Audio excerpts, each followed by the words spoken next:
Today, I thought it would be fun to do a reading vlog on books that I get from the library.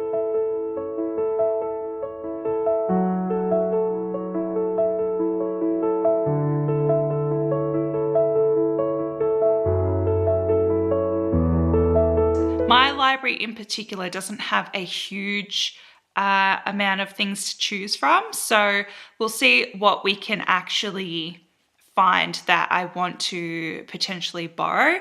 But I did manage to get two of my holds come through. I borrowed them on BorrowBox. So the first one I am listening to is Helen Shearer's Blood and Steel. It's the first book in the Legends of Thesmar series. I've wanted to get into this series for a while, but I wasn't quite ready to get into it now. However, my holds came in and they automatically download. So I either had the option to just return it and hope that when I wanted to read it, it was ready to go. So I figured I might as well just listen to it now, because as much as I have a lot of series ongoing, I don't really mind that particularly. It was just that I didn't want to get into another fantasy or romantasy while I'm already in the middle of a physical read of a fantasy.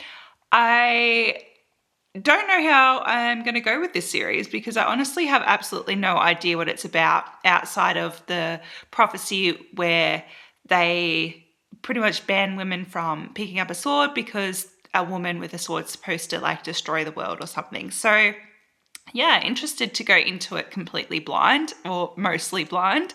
So we shall see how I end up going along with it. I should finish it pretty quickly. I do listen to my audiobooks on my way to and from work, so I should finish it within the week. I will check back in once I actually have thoughts on the Legends of Thesmar book, or Blood and Steel. All right, guys, I'm jumping in really quickly to say that I have finished off Blood and Steel by Helen Shearer, which is the first book in the Legends of Thesmar series. And I'm giving it 3 stars. I don't want to say that I didn't like the book, because I did, but I feel like I've just read this book before. Like, not this particular book, but I have read this story before many times over. And I feel like it's a disservice. What I'm about to say is a disservice to Helen Shearer, because she probably came before a lot of the other books that I have read that have this same sort of like tropes, the same sort of storyline, whatever, because I just was well behind on this particular series and I'm only starting it now. And it seemed appealing to me, one, because it is a completed series and there is a spin-off trilogy which is also completed. So I was like, I could go into it, and then if I love it, I'm not having to wait for the next books to be written because they're already written. But the fact that I did wait so long to start this series, and like I said earlier, that I wasn't particularly in the mood to start this book, and as a mood reader, I really think that has influenced what I'm feeling about this book. So please take that with, like, everything I'm about to say with a grain of salt, because it is a good book. I had a good time with it, but I'm just being overly critical because I feel like I've read books like this with the same story, the same female characters, the same male characters, it's the same tropes, the same everything.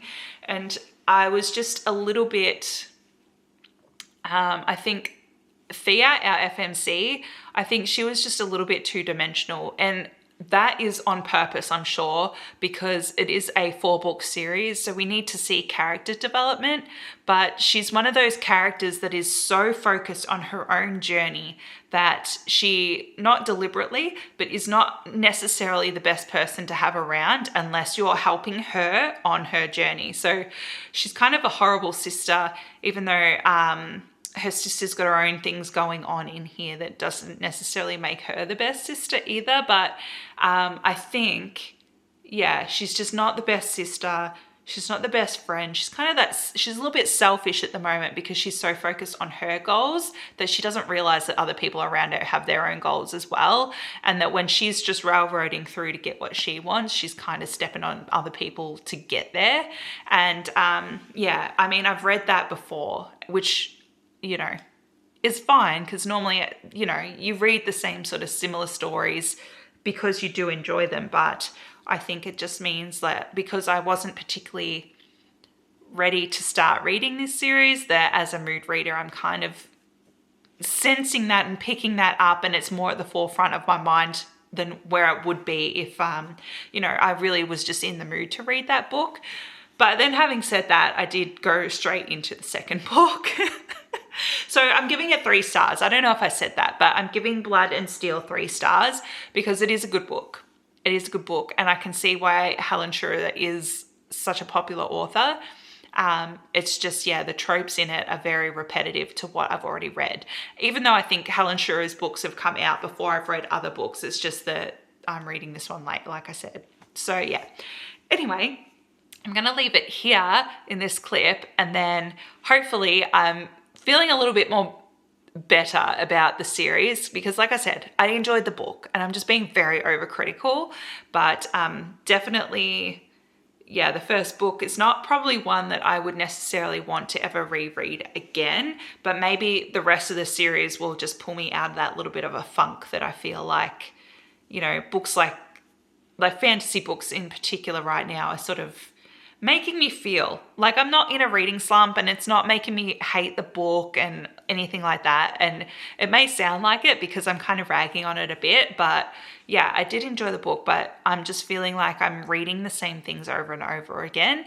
So, I don't know. Anyway, I have started the second book, and I won't from now on pretty much tell you, I haven't really told you what the first book was about anyway, but I won't tell you too much about what the second book is about, but I'll let you know how I'm feeling with the vibes of the book as well. So I'm hoping that now that we've sort of got like the initial build up to the story done, that, the rest of the series shows a lot more character development and all the things that we love in a romantasy, because apparently it is just like it even says on its own advertisement that it is like a typical romantasy type story.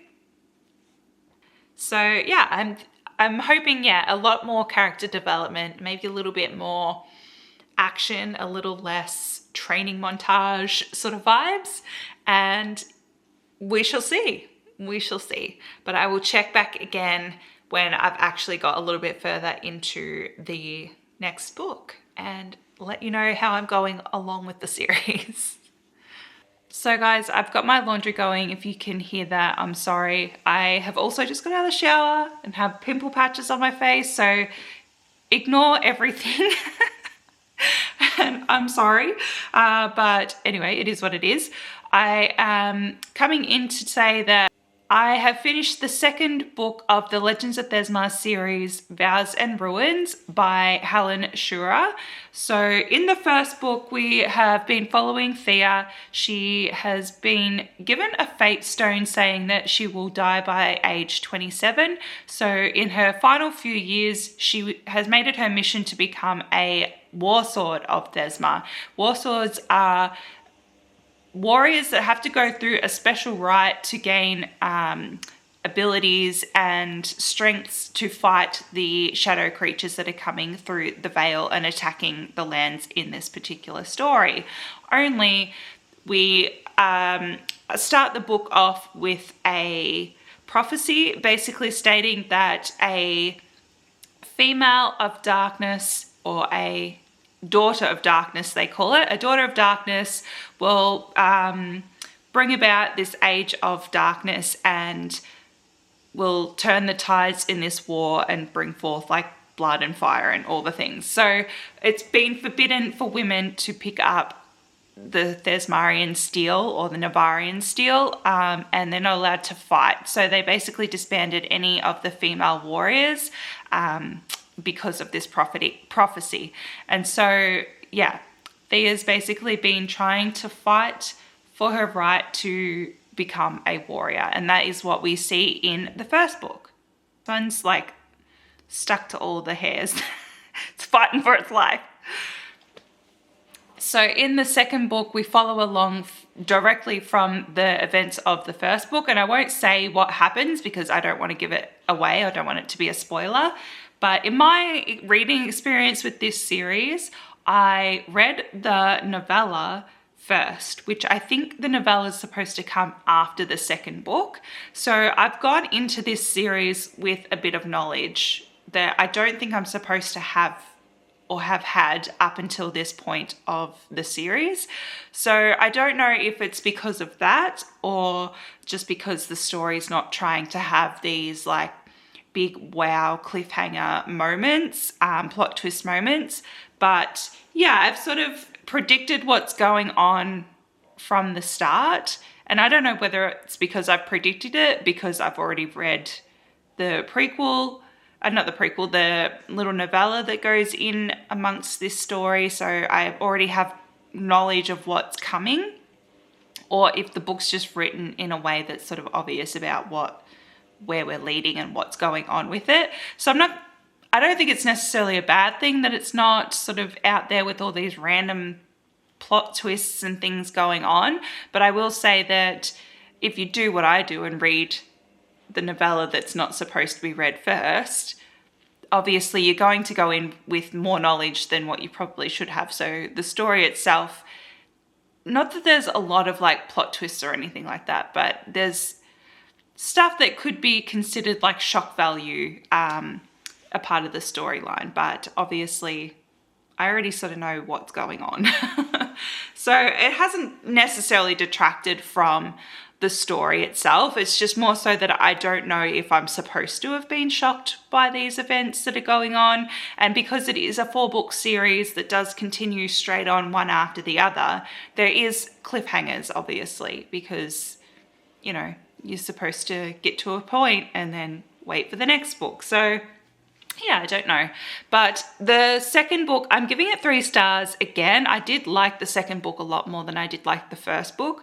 Again, I just think it's not a series that I'm going to reread. So that's why I don't want to give it a 4-star, because a 4-star for me is something that I love and will go back and reread. And so I gave it a 3-star. I did find the ending to be, like I said, it was kind of predictable. But again, I don't know. I think that's probably because I've gone in with more information than I should have. I've basically spoiled a little bit of it for myself. So yeah, it wasn't like a big wow moment where it may potentially supposed to have been. But I also picked up on a lot more of where the story was going. But I think, again, that could be because I sort of already knew where it was going in the first place. But yeah, so not a huge, wow, unpredictable storyline, but it's definitely gotten better.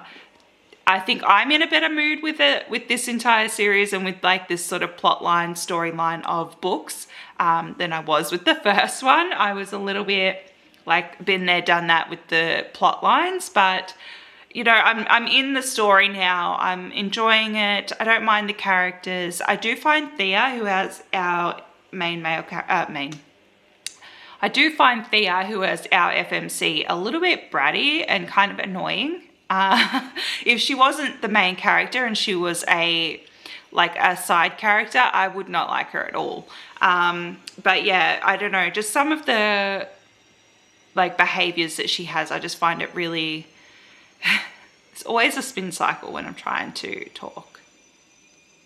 I forget where I was at, but yeah, I find Thea a little bit annoying as a main character, and I wouldn't like her if she was a side character. So other than that, everything else is pretty good. We do have 2 side characters, Kip and Cal. They are warriors that are basically training alongside Thea as well.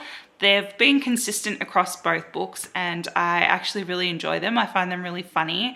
They're fun companions to have in this book. So I like the characters around Thea. It's more so just Thea herself. She's a little bit of a brat to me, or at least that's how I'm reading her. So yeah, not my favorite character, but I'm thinking that that's probably a little bit on purpose because she does need to grow into, you know, whoever she's going to become at the end of this series. But I have finished and gone straight into the 3rd book. And the 3rd book, I'm going to have to pull it up because I can't remember what it's called.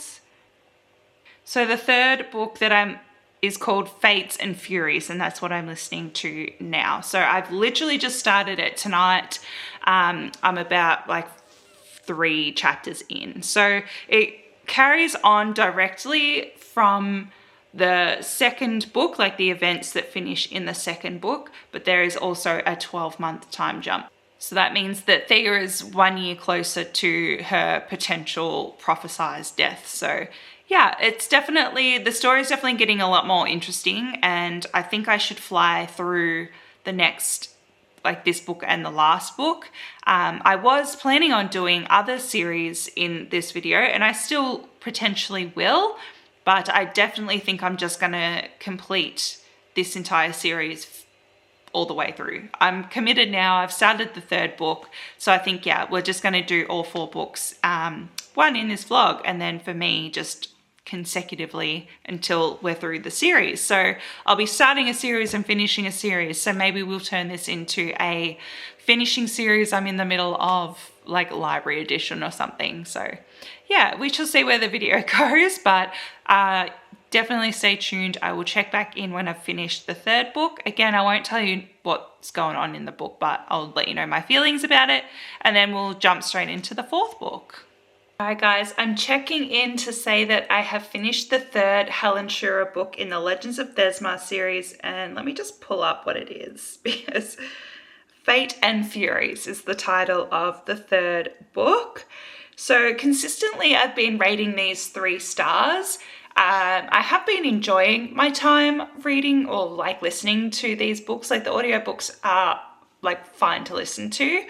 The story itself is like good. Like I'm having a good time with these books, and the only reason I'm giving them 3 stars instead of anything higher is because while I am still on board with the story, I'm enjoying it, it's going well, it's fairly fast paced, which is good, and it is sort of keeping me interested. It's just that there's nothing outstanding about it, in my opinion, I guess, that would keep me wanting to come back and reread any of these books. So yeah, while like I said, I'm consistently giving it 3 stars, I am enjoying the series. I do think it's a good series. I think for me, it's just that because I like to read fantasy and romantasy specifically, or romance, fantasy romance, I do find that the plot line is nothing exciting. It's nothing I haven't sort of read before, which is fine, but there's nothing particular that stands out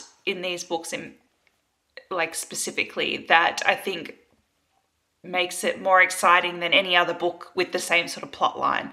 And I actually find Thea, who is our main female character, a little bit immature for someone that has such like adult things going on. But yeah, I feel like she's just a little bit bratty and immature. And so in the first 2 books, I was kind of like not necessarily loving her character.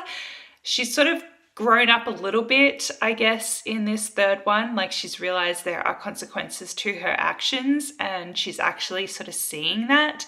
So she is a little less irritating from the 3rd book. And I have gone straight into the 4th book. Like I said, I'm going to do the entire series now. I'm like committed to going in. So I've just started the 4th book, which is Something in Storms. Let me have a look. Where are we? Here, Shadow and Storms. So I'm intrigued to see how the story finishes, because we find out like right at the very start of the first book that Thea is fated to die at 27. So by the time I'm starting this 4th book, she's only got about 12 months before, or just over 12 months before her next birthday, which, you know, is when she turns 27. So yeah, very intrigued to see how it finishes up. And I do know there is a spin-off series that follows a couple of the characters in this one. I don't know if that's a spoiler to talk about the characters in that series, but I don't think it is. But either way, I don't think I am going to go into that series, at least not straight away. That's not to say I won't ever come back and revisit the spin-off series, but I think once I'm done with this fourth book, which will round out this entire series, I'll move on to something else, because otherwise this video is pretty heavy on one thing. And because I'm not doing a spoiler video, I kind of don't want to just be talking about this particular series. But anyway, so far 3 stars across the board, and hopefully this one finishes well. Yeah, I don't know. I will check back in when I'm at least finished, or maybe even halfway through the last book, but I think it'll probably be at the end of the series, just to sort of round out my thoughts on the whole series. And then I think I'm going to go into Abigail Owen's series. I don't know what it's called, but the first book's something like The Games Gods Play or something, and then the second one is The Things Gods Break or something along those lines. I know there's going to be a third book out in that series, so I won't technically be completing a series, but I'll be catching up to a series, because I don't think by the time I finish this vlog, the third book's even remotely close to being out. And yeah, I don't know if I'll go into another series after that. We'll see how long it takes me to get through these, but I have been listening to them while I've been driving to and from work. And normally I listen at about 1.5 speed, but for these I've been listening at 2 speed. Just not so much just because I'm trying to rush through it, but I don't know whether the narrator is just speaking slowly, especially the male narrator. Like, I mean, it makes the words clear and everything, but I definitely feel like if I listen to it at 1 times speed, it's like they've really slowed down what they're saying, and it feels like this is what it sounds like. So I have bumped up the speed faster than normal. So yeah, I will check back in anyway when I am done with this series, but it's a good series. I feel like my comments on it in this video have been a little bit harsher than probably what's necessary, but like I said, it's a series with a plot line that has been done 10 times, like 100 times before. So I feel like if authors are going to go with the same sort of tropes and things, they really need to give it some sort of interest that's going to make it stand out from other series of its type. And yeah, I've just read others before this series because I didn't start this when it first came out. So yeah, it's not feeling new or fresh or overly interesting to me, but it is still a good series. So, you know, other people might get along with it a lot better than what I have. I'm not saying don't read it, because I would never say that. I think it is a solid series for sure. So it's definitely worth a read. Just in my opinion, it's not nothing stands out about it. I don't think it's going to be one that sticks with me for very long. Anyway, I will check back in. Like I said, 500 times, but I'll check back in at the end of the fourth and last book. So guys, if you can hear like wind, rain, thunder, whatever, I've got a storm going on in the background. So I'm trying to film it between this clip between like the worst of it. Well, the rain's just started now, but quite fitting, I think, because I'm jumping in to say that I finished Shadow and Storms, which is the last book of the Legends of Thesmar series. I finished this series off a while ago. I gave the last book 3 stars, and I think overall the entire series would be a 3-star series for me. So I've been saying this whole time that it is a good series, it's good books. I am having a good time with them. I just don't think it's something that I will remember and want to go back and reread. It's really coming down out there now. But I still had a good time. I just felt like in the end, and maybe it's my fault, and I did the books a disservice by reading them one after the other, but I found the ending quite anticlimactic. That's not to say it was a bad ending, it's just that I kind of figured that's how it would all go and that's how it would wrap up, which is fine. I didn't find the ending upsetting or like I was disappointed in how it turned out or anything. It was just very much how I expected it to go, and it's how it went, and there wasn't necessarily, not that I think there was supposed to be, but there wasn't anything shocking or like a big revelation or anything at the end. So yeah, I did have a good time with it. just not necessarily one that I will think about a lot over the next few months or years, and I probably won't go back to reread it. But that's not to say I wouldn't still read the spin-off series or spin-off trilogy that's out anyway. But I did start the next book. I was going to start not The Things Gods Break, that's the second one. The first one, I can't remember, by Abigail Owen. But I thought I would give myself a bit of a break from romantasy, and I started listening to Jay Kristoff's Empire of the Vampire. This book is amazing. I'm absolutely loving it. The way it's written, Damian Lynch is the narrator and he's doing a fantastic job.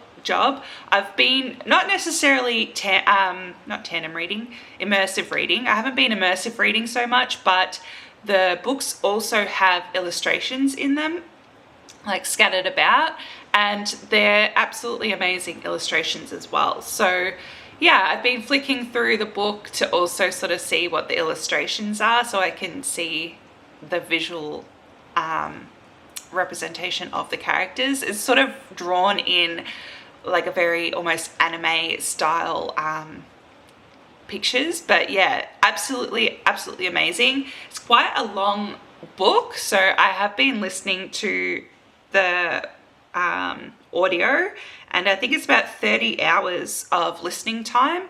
I speed it up a little to 1.5 just because I feel like anything lower than that is beyond like a conversational speed, so I find it hard to listen to. But yeah, absolutely loving it. Damian Lynch is doing a fantastic job narrating it.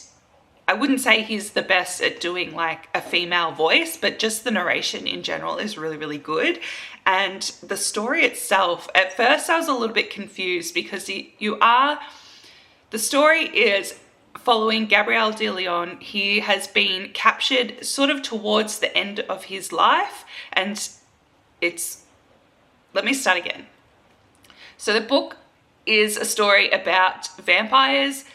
A event happened where the sun was essentially blocked from the sky, and so you still get daylight, but it's more like a overcast daylight, and the days are getting darker, which means vampires have come out of the woodworks. And there are two types of vampires. There are sort of like the, not higher born, but I can't remember what they call them, where they come back looking as they did in life. So they obviously look like vampires, but they're not damaged in any way. And then you've got the other vampires, the ones that have perhaps been killed in more graphic ways, are starting to rot, have come back after a time, and the decomposition has sort of started. So there's those sort of two different vampires in this world. And then obviously that hints at other things like other creatures like fae and all that kind of stuff. And then you've got four major families of the vampires, the blood families. So obviously whoever they turn becomes a child of that particular family, and they have particular abilities. So we're following Silver Saints, who are the I'm not explaining this very well, a born half vampire, half human. They are the progeny of, like the biological progeny of these vampires, and they essentially end up in a holy order to try and kill them. So we're following Gabriel de Leon, who was a Silver Saint, or is a Silver Saint, however you want to see it. And he's been captured by one of the vampires, and they're basically got a historian in there to write down his history and his story from his teenage years before he realized what he was up until the point of capture, essentially. So we're going back and listening to his story of his life, how he, lived before he knew that he was half vampire, what sort of made him realize he was, his life up until then. And it's kind of jumping a little bit from we're following two sort of storylines at this point to get to where we're sort of going to culminate at the end of this book. And I don't know, there's 3 books, and I don't know if if it's just going to continue on and we're going to get then different stories from his lifetime, or if it goes from the point where he's physically at in the book now. So yeah, it'll be interesting. But one of the storylines we're following is how he basically pissed off one of there's like a forever king, and he's in charge of like everything, all the vampires. And so he's trying to hunt him down and kill him. And he started killing off some of his children. And then one storyline is more based on his sort of personal life and his family. So yeah, it's kind of jumping between two so that the storylines are running at the same time. So we're sort of going to come to a conclusion at the same time of how these particular like events sort of shaped the rest of what he's got going on in his life. So it's very interesting, and I've explained it probably in the most chaotic, weird way, but yeah, I would definitely recommend. It does have a love story in it. So he is married and have a child in this book. So you do sort of see how he goes from this holy order where he's basically almost like not a priest, but like, supposed to be celibate in this church and give his life to God and all this kind of stuff. And then how he ends up married with a child. But it's really good. I'm having a great time with it. And for something that's such a long book, I think it's a credit to Jay Kristoff because his writing is just amazing. Like some of the analogies and the terminology and things like that, because it is set like in a historical fantasy sort of world. Like we're not in a modern age where, we're in like, I don't even know what the time period would be, but think probably more so like Crusaders and all that kind of stuff. It's giving all of that kind of vibe. But instead of going overseas to fight this holy war, they're fighting vampires on home soil sort of thing. So yeah, it's very, very good. I'm just having a great time with it. At this stage, it's like a 5-star. So I've only really got 2 hours left of this massive book. That's how long it's been since I've been able to sit down and chat to you guys. But yeah, I'm having a really good time with it. I would highly recommend, especially to get the audiobook if you're interested in audiobooks. But yeah, actually check the physical book as well. Maybe you go to the library and get both I keep calling it Tandem Read, Immersive Read or something, because yeah, you do still get those art. I don't know if I can pull one up, but you get the art in the book as well. And it's really, really good. So some of the art, hopefully it's going to be very reflective, but it's just such amazing like artwork. But yeah, it's just the art in it is just so good. And there's got Ben Orthwick as the illustrator, and then obviously Jay Kristoff is the author. So yeah, Bon Orthwick, B-O-N, sorry. Bon Orthwick as the illustrator. But it's just a beautiful book. I'm having such a fantastic time reading it. I'm going to read you this bit here because this is what I mean by the writing itself. It's just so, I don't know, I just find it really, really good. There's probably a word or a name for it, but so they call the decaying vampires wretched. So it says, wretched fell, flesh catching like tinder, a few hissing in agony as they crushed among their fellows below and set more ablaze. But yet more came on, a relentless starving flood, and so I turned away, eyes upon their general. Fire rising at my back, I charged along the western high walk, set to slay this dark shepherd and watch his sheep scatter. So like just the way things are written and described, I find it really, really good. Like I absolutely loved it. Yeah, so in this scene, he's describing just filling up a glass with wine. And it says, the vampire watched Gabriel refill his glass, the wine dark as blood yet holding none of its promise, brought brimming to the edge. Leathered wings cut through the night skies beyond the window. Twin moons hung in the heavens, dipped crimson. So yeah, just some of the language in there, it's just, I'm having a great time. So yeah, fantastic. I'm going to read this first book or finish this first one off, then I'll jump into the Abigail Owen books, because I have a hold on the second book, but it doesn't come out for another, like, I don't get it until another 20 days or so. And then if the hold doesn't come through, which it should, but if it doesn't come through, then I will have an Audible credit by then and I can just get the second book. But there will be, I will have a break between these books. So yeah, I will listen to the Abigail Owen books next, The Games Gods Play and The Things Gods Break, and then jump back into the next two books in the Empire of the Vampire series. And then that will probably be what I listen to in this vlog. I don't know if I will get through all of the Empire of the Vampire books in this vlog, but I should have time to, so I can definitely add them all in, which will be nice. I can sort of start and finish series all in one video, and all from the library. Well, not all of them, because the first book wasn't available on audio as in the library, so I have that one on my Kindle. But yeah, the rest will all be audio Libby library books.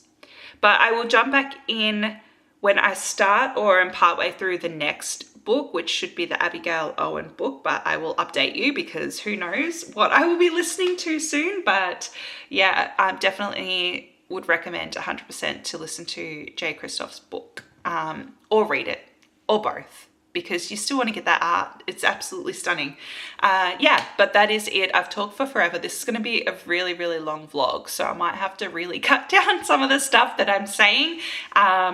So yeah, if you get to this point of the video and it's like 5 minutes of me just saying the same things over and over, I've tried to cut out a lot of stuff to make sure it's really short. But yeah, I will catch you guys in the next clip. I have finally finished Empire of the Vampire by Jay Kristoff.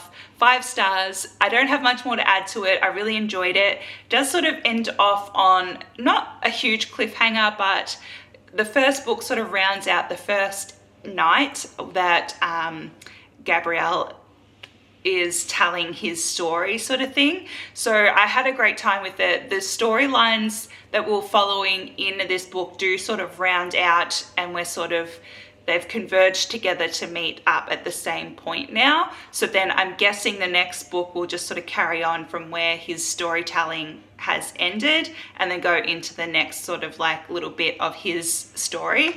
But I thought it was so much fun.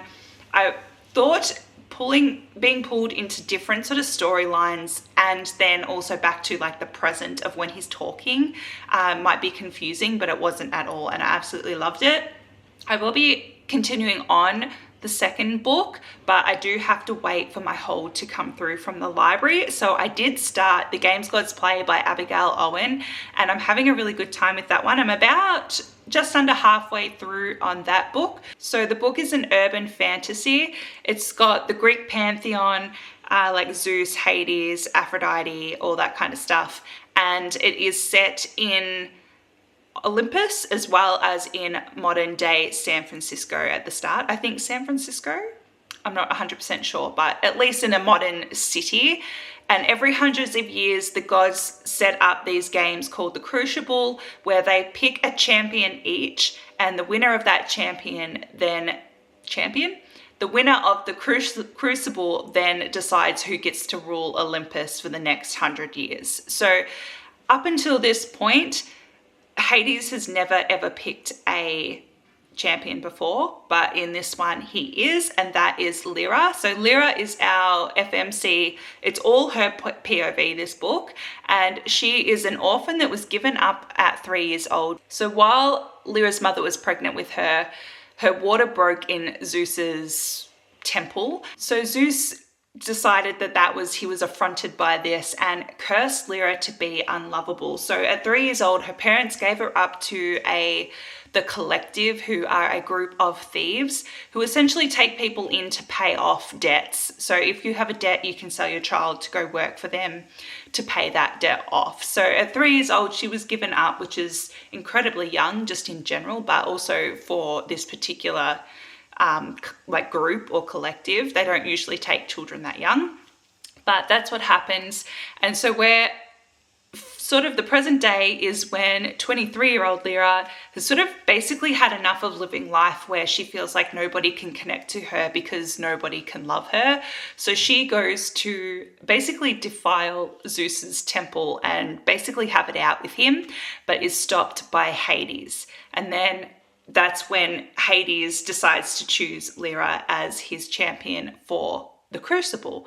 But there's also a lot going on because we don't know why Hades, after never having entered into the Crucible before, has decided this is the year that he's going to. So yeah, the story has lots and lots of trials and games. There's one sort of like trial for every god, but Hades doesn't get a trial because he basically has never joined the Crucible before, and these games have to sort of be planned out beforehand. I'm not a huge lover generally of trials and games in books. Not that I dislike it by any means. It's just not something that I sort of look for in my fantasy books, but I am having a good time with this one. There's a lot of set rules in this, despite there being like gods at play here. So I'm liking the fact that there are still like rules, and you know, they have to sort of follow these rules. And the fact that these games aren't necessarily, it's not like Hunger Games sort of games in the sense that, you know, people have to die. Doesn't mean that the challenges aren't particularly deadly, but yeah, the stakes are still pretty high. But if they don't win, it doesn't necessarily mean that they will die. So it's been interesting, which means that when people do die, it's a little bit shocking because you're not expecting it. Because it's not like, you know, at least one person's going to be killed off at each sort of like challenge. So I'm having a good time in that respect. And I just checked recently that there is a third book, which will be the final book, coming out at the end of this year. So I don't know if that means the audio book will be ready by that time. It certainly probably won't be on my Libby app as soon as that book comes out, but it's one I can definitely keep an eye out on. So I have the first and the second book borrowed currently. So I think I'll go probably from the first straight into the second book, and then maybe jump back to the Empire of the Vampire. We'll see if my hold comes through straight away. If not, I don't know. But I do want to try to finish or get current to those series that I've started. So obviously I can't finish Abigail Owen's series because the third book's not out yet, but I can at least do the first and second book, and then we can do the last two books of the Empire of the Vampire series. So yeah, it's gonna be a while for me to film all of this, and then hopefully it's not too choppy and changey for you guys, but yeah, it could be, I think it'll be fun finishing off series in this book, in this video. Wow, I really can't talk today. Anyway, I'm going to sign off for now. I'll jump back in when I have finished the Games Gods Play and then started the next one, which is before I couldn't remember the first book, The Things Gods Break. But I'm loving it so far. Yeah, we're definitely getting lots of feels between Hades and Lyra. Yeah. But we'll see if there's anything more to that story as it goes. All right, guys, I have got my dishwasher running in the background, so if you do hear that come on, I'm sorry. Hopefully it's not too loud, but I wanted to jump in and give you an update on The Things Gods Break by Abigail Owen.